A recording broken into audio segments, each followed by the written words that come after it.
My name is Derek Abdul Hakim. I am a Muslim brother of 20 years living in the United States. I currently go to Cupertino University, in which I will not stay for long, since I am transferring to a university that suits my major. I will specialize in ancient Hebrew and history and Arabic literature, and the pompous name for this study is Semitic literature. I converted to Islam on the 12th October 2001, in the prayer of Isha. So far I must say that the Islamic search it has been stimulating. There's nothing new about my conversion, but it's interesting. I grew up as a Christian who had a good amount of information.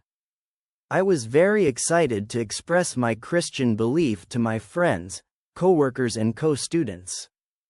However, at the age of 17 life became a little more complicated than before. I began to observe my fellow Christians more deeply. I was shocked at how most did not practice the Christian faith with 100% expectations. To make matters worse, I started to get increasingly dissatisfied with the biblical scriptures. For example, the belief that Jesus claimed to be God was an addition to the church. Jesus certainly never claimed that he was the God of the world. I tried to save my faith in Jesus, but it was time to leave because I needed a more realistic to the world. So I prayed to Jesus to see if there was still an answer. But as time went on, I began to notice that church life was not that was it. I wondered what it would happen if I became more religious, but that never happened, and instead from this, I left the Christian life and said goodbye to him. Not only that, but my faith and belief in God also quietly walked out the door.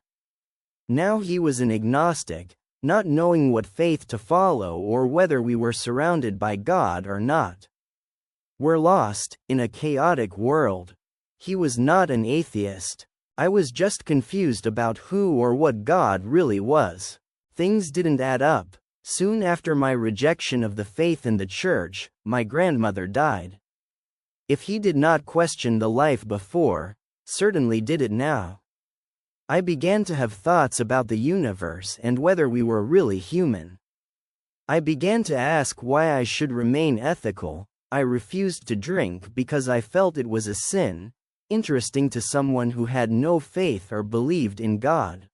I began to question my own existence and the contemplating whether I should be here or not, and, because of that, I considered suicide seriously.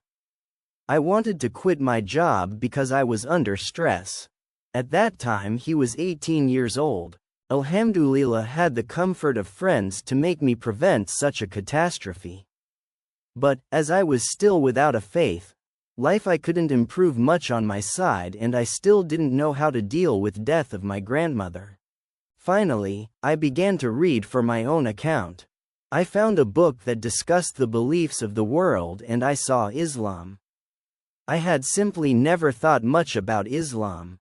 The next day, when I was on my way to work, I saw a man with a copy of the Quran in his hand, and I asked him if he could see it. Alhamdulillah, praise be to Allah. He not only let me see him, but gave him to him. I was astonished, excited, and compelled. I started reading it and was amazed by his literature. The things I didn't notice before affected me. It was understandable and lucid for a layman like me. On September 11th, I saw the World Trade Center be knocked down. I wondered if the teachings of Islam had provoked that act. Could Islam be evil? But the more I read, the more I realized that Islam was a faith that denounced all forms of extremism. Or Islam is peace in every sense.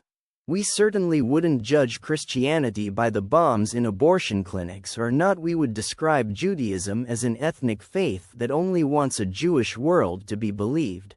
From the Israeli who assassinated the Israeli Prime Minister in 1995, because he thought that the Prime Minister was an apostate from God. Why we should do the same with Islam. 9/11 compelled me to learn more about the Islam. I bought and read a total of 10 biographies about Prophet Muhammad, which I mercy and blessings of God be upon him. I was amazed by his life. I did not look at Muhammad from a Christian perspective, but from a Christian perspective.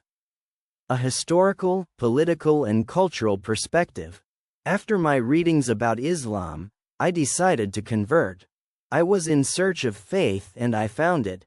Alhamdulillah. Now, after my conversion, I have read a great deal of number of books on Islam. I'm still reading the biographies of the Prophet Muhammad. I can say that life is now much better.